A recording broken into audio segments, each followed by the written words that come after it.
शादी होगा लड़का लड़की में तो जो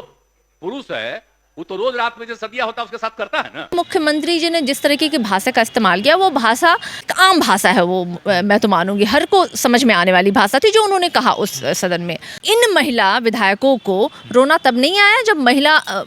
महिलाओं को मणिपुर में नंगा करके उनके अंगों के साथ जो खिलवाड़ की जा रही थी उस पर रोना नहीं आया? क्या उनके आंसू उस दिन नहीं छलके थे जब देश को स्वर्ण पदक जीत करके लाई गई महिला खिलाड़ियों के साथ इनके सांसद जो हैं उनके स्तनों पे हाथ रख रहे थे? सारिका पासवान जी हैं। सारिका पासवान जी कल मुख्यमंत्री जी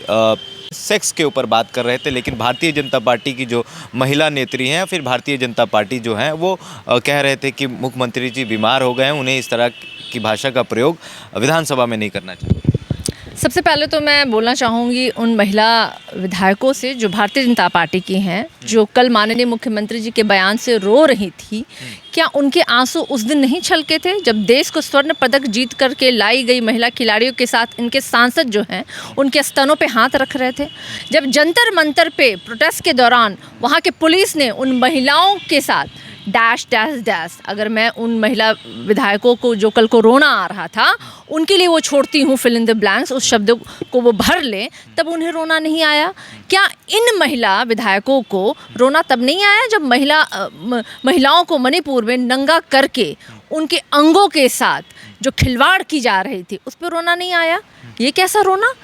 सदन में माननीय मुख्यमंत्री जी ने जो बताया और जो बोला उसके पीछे सीधे अर्थ निकलता है कि उन्होंने किस तरीके से महिला सशक्तिकरण और महिलाओं के शिक्षा प्राप्त करने के बाद, आत्मनिर्भरता के बाद समाज में क्या बदलाव हुए, और जो उन्होंने महिलाओं से अपेक्षाएं जो वहाँ उन्होंने सदन में खड़े होकर के कहा कि महिलाएं अगर चाहें तो समाज को बदल दे, महिलाएं अगर चाहें तो बड़े बड़े बदलाव महिलाओं के हाथ में, इस संदर्भ में उन्होंने कहा। और मैं आज आपसे पूछना चाहती हूँ कि हमारे इसी समाज में आपको भी पता है कि महिलाओं को बाध्य किया जाता है बच्चे पैदा करने के लिए। समाज, खानदान, परिवार, इन नामों पर महिलाओं को एक ज़माने में बच्चे पैदा करने के लिए बाध्य किए जाते थे। आपको पता है मैरिटल रेप,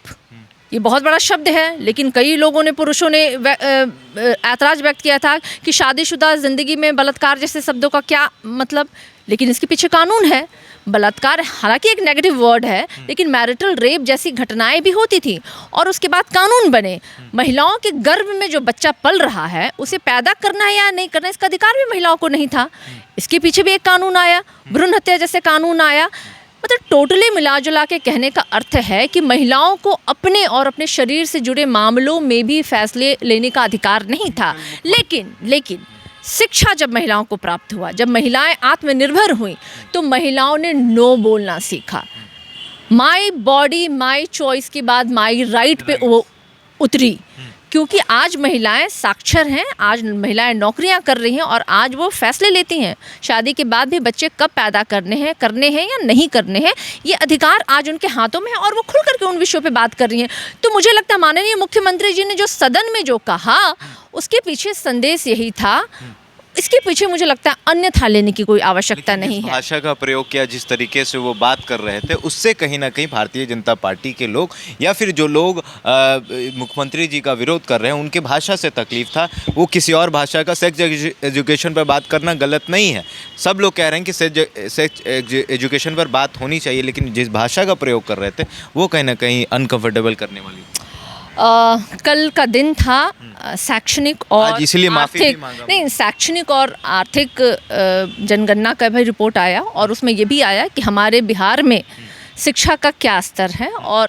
महज 7% ही लोग जो हैं वो ग्रेजुएट हैं। प्राथमिक और माध्यमिक विद्यालयों तक जाने वाले लोगों की क्या संख्या, मिला जुला के ये भी कल पता चला कि बिहार एक गरीब देश है। और ये तो नीति आयोग की रिपोर्ट में पहले भी था, ये केंद्र के लोगों को भी, सत्तासीन लोगों को भी पता है कि बिहार एक पिछड़ा राज्य है, बिहार एक गरीब राज्य है। और हमारी जो आम जनमानस जो है, जो मैं कहूँगी कि एक लेमैन का जो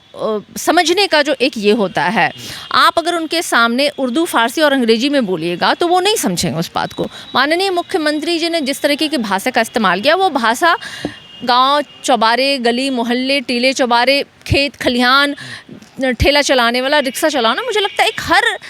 आदमी को एक आम भाषा है वो, मैं तो मानूंगी हर को समझ में आने वाली भाषा थी जो उन्होंने कहा उस सदन में। हालांकि माननीय मुख्यमंत्री जी ने अपने उन शब्दों से, क्योंकि कई महिलाओं ने ऐतराज़ व्यक्त किया, तो महिलाओं के सम्मान में माननीय मुख्यमंत्री जी ने क्षमा भी मांगी। तो मुझे लगता है ये तमाम चीज़ें, सारे प्रकरण आपके सामने हैं और ये दर्शाता है कि माननीय मुख्यमंत्री जी सिर्फ महिलाओं की शिक्षा, आत्मनिर्भरता ही नहीं, महिलाओं के सम्मान की भी बात करते हैं। आखिरी सवाल, एक महिला है आप और महिलाओं के लिए ही कल मुख्यमंत्री जी बात कर रहे थे, तो क्या सेक्स एजुकेशन पर बात होनी चाहिए? क्या सेक्स एजुकेशन जो निचले तबके के जो लोग हैं, जो आर्थिक सर्वे भी कल आया, उससे पता चला है कि जो निचले जाति के जो लोग हैं, जो पिछड़े और अति पिछड़े वर्ग के जो लोग हैं, जो पढ़े लिखे नहीं हैं, ज़्यादातर उनकी आबादी है, तो क्या उनको सेक्स एजुकेशन भी देना चाहिए? निश्चित रूप से मैं तो कहूँगी कि जो निचली जातियां हैं और कल जो रिपोर्ट में आई है, मुझे लगता है सबसे ज़्यादा ज़रूरत उन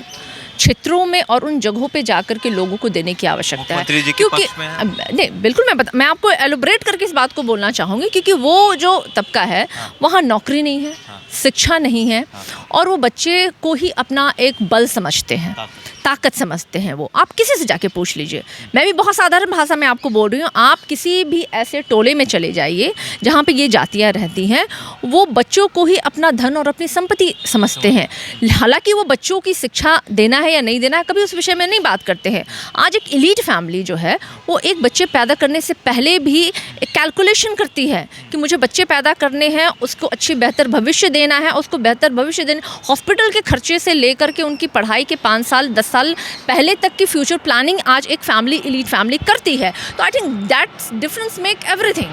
वो कह रहा है सब कुछ,